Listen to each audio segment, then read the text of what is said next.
Mengucap syukur bukan semata berkhasiat atau berguna bagi orang yang mengucapkannya atau bagi orang yang bersyukur. Namun dampak dari ucapan syukur itu bisa meluas bila dikerjakan dengan mendalam dan dilakukan dengan sungguh-sungguh serta secara rutin. Setiap saat kita boleh mendisiplin diri untuk terus bersyukur apapun dan bagaimanapun keadaan kita atau kondisi sekeliling hidup kita. Dampak dari ucapan syukur, khasiat yang keluar dari ucapan syukur kita itu seperti sebuah cahaya yang menyinari dunia ini.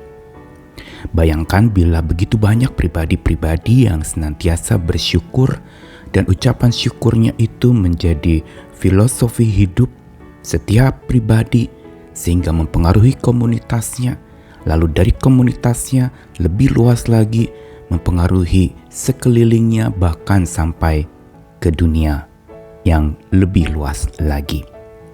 Karenanya betapa kita perlu secara serius melakukannya. Tentu saja memang tidak mudah pada saat di mana godaan-godaan datang untuk bersungut-sungut, untuk khawatir dan cemas, dan ini semua menghalangi kita untuk tetap bersyukur. Namun bukan berarti kalau tidak mudah, itu berarti tidak dapat kita lakukan.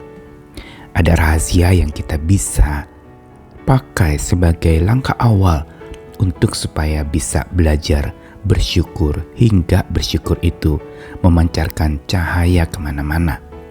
Saya Nikolas Kurniawan menemani lagi di dalam Sabda Tuhan hari ini dari Filipi pasal 2 ayat 13-16. Karena Allah lah yang mengerjakan di dalam kamu baik kemauan maupun pekerjaan menurut kerelaannya. Lakukanlah segala sesuatu dengan tidak bersungut-sungut dan berbantah-bantahan, supaya kamu tiada beraib dan tiada bernoda, sebagai anak-anak Allah yang tidak bercela di tengah-tengah angkatan yang bengkok hatinya dan yang sesat ini, sehingga kamu bercahaya di antara mereka seperti bintang-bintang di dunia, sambil berpegang pada firman kehidupan, agar aku dapat bermegah pada hari Kristus, bahwa aku tidak percuma berlomba dan tidak percuma bersusah-susah. Filipi pasal 2 mulai dari ayat yang ke-12 ini ingin mengajarkan kepada setiap kita untuk terus mengerjakan karya keselamatan yang Tuhan sudah kerjakan untuk pribadi lepas pribadi kita. Ada bagian yang kita perlu lakukan untuk supaya karya keselamatan itu tetap bertahan dan bahkan memberikan kepada kita sebuah ketahanan mental yang kuat. Dan rahasia itu tentu saja bukan semata dengan upaya dan usaha kita, karena memang upaya dan usaha kita serba terbatas. Tetapi ayat 13 tadi diawali dengan sebuah kekuatan yang mengatakan bahwa Allah lah yang mengerjakan di dalam diri kita, entah itu kemauan ataupun pekerjaan yang membentuk hati kita menurut kerelaannya.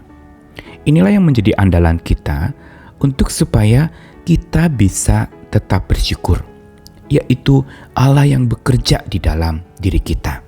Ini sandaran dan kekuatan kita untuk selalu bisa bersyukur dengan benar hingga bersyukur itu dapat meradiasi kemana-mana, bercahaya menyinari sekitar kita. Dan bukan itu saja dikatakan dalam ayat selanjutnya, lakukanlah segala sesuatu tanpa bersungut-sungut dan berbantah-bantahan. Inilah sebenarnya yang menjadi rahasia untuk supaya ucapan syukur kita itu terlahir, yaitu bila sungut dan perbantahan di dalam diri kita terusir. Ini yang perlu kita perangi. Musuh utama untuk kita bisa bersyukur sebenarnya dari dalam diri kita sendiri, yang penuh dengan sungut-sungut, yang penuh dengan perbantahan, dan ini mencegah ucapan syukur kita, menghambat untuk ucapan syukur kita terucapkan dan didengarkan oleh orang. Dan kemudian bila ucapan syukur kita itu terlahir setelah sungut dan perbantahan itu kita usir, segala amarah, segala perbantahan yang berarti sulit menerima sebuah kondisi, atau bersungut-sungut tidak pernah puas dengan apa yang sudah diterima, maka selanjutnya bila langkah itu dilakukan, maka dikatakan supaya kita tidak beraib dan tiada bernoda seperti anak-anak Allah yang tidak bercela. Ini memberitahukan kepada kita bahwa ucapan syukur itu bukan saja bisa lahir dari sungut dan perbantahan dalam diri yang terusir, tetapi juga bisa memberikan kepada kita sebuah dampak, yaitu aib dan noda hidup kita akan tersingkir justru lewat kebiasaan bersyukur ini. Di mana kita menjadi anak-anak Allah yang tidak bercela di tengah-tengah angkatan yang bengkok hatinya.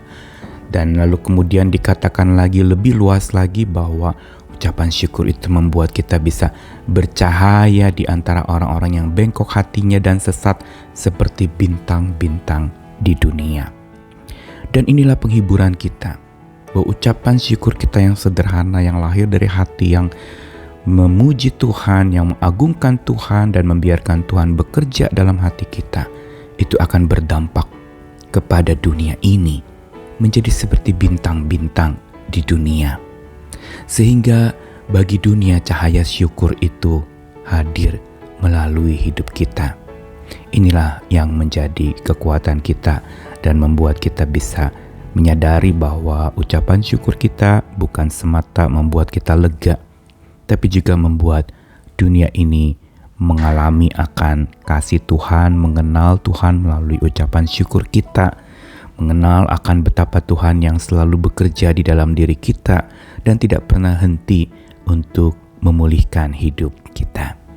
Karenanya kembali setelah memahami khasiat ucapan syukur yang begitu luas dan bisa berdampak kemana-mana, memberikan kekuatan berkat bagi banyak orang, marilah jangan berhenti mengucap syukur, supaya cahayanya makin bersinar lebar dan luas ke segala penjuru dan nama Tuhan dipermuliakan senantiasa.